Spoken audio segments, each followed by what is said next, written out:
Yes, I need to get paperwork to take out some records, please. Okay, you'd have to testify to me for warrants, and then I would give you a criminal complaint. Okay, great.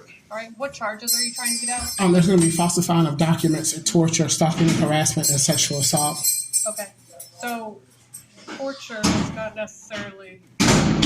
Do you swear or affirm to tell the truth? I do. Okay, what's the name of the person that did these things? The torture is going to be Ritu Maglani Chahale, Dr. Linquette, Dr. Chan, Heather Warwick, and Marquita Jernette. Okay. Are these doctors at a hospital? Or? They are, and I was in contact with the police up at Christiansburg, and they said that because I was the victim and I live in this jurisdiction, that I needed to file the charges with the magistrate locally here. Where did it happen? St. Albans Hospital. In Christiansburg? Yes, ma'am. Part of it happened at St. Albans. Another part of it happened at 2435 Marsh Street, and another incident happened at 4860 Eden Avenue.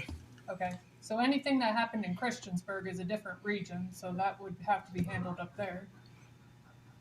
Well, that's what I had told her, but she said because I was the victim and I lived here that I needed to handle it here. Mm-hmm. So clearly I'll need to take a trip up there to handle that.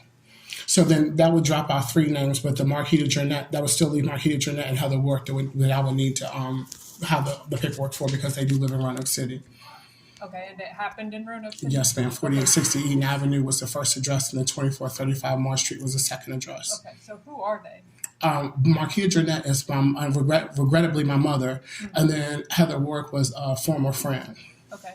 And what did they do that you considered torture? They were part of a gangstalking unit, which I have the paperwork for.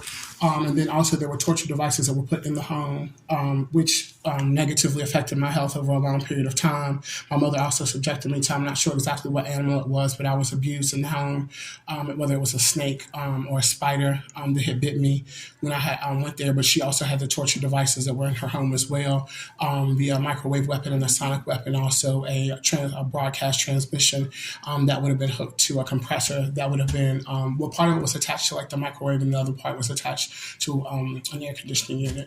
Mm. Have you called the police to look at those things? Several times. And what did they say? Well, the last one that I had recorded that I posted on Twitter, he denied it, which is consecutive with the information that I have from Targeted Justice about the gangstalking units, because the people who are involved in it are police officers and do what they can to discredit the witness's testimony. Mm-hmm. Well, typically when people are complaining of torture devices and things and sonic microwave things, it's usually a symptom of schizophrenia. Yeah, you know what? I'm gonna be really, you know what? I can understand that, and that's common. But are you familiar with gang stalking and the effects and how and the methods that they use to the victim? Mm-hmm. Okay, let me take a moment to educate you because I don't want this conversation to get negative, and I'm going to make sure that I make my point crystal clear. So let me get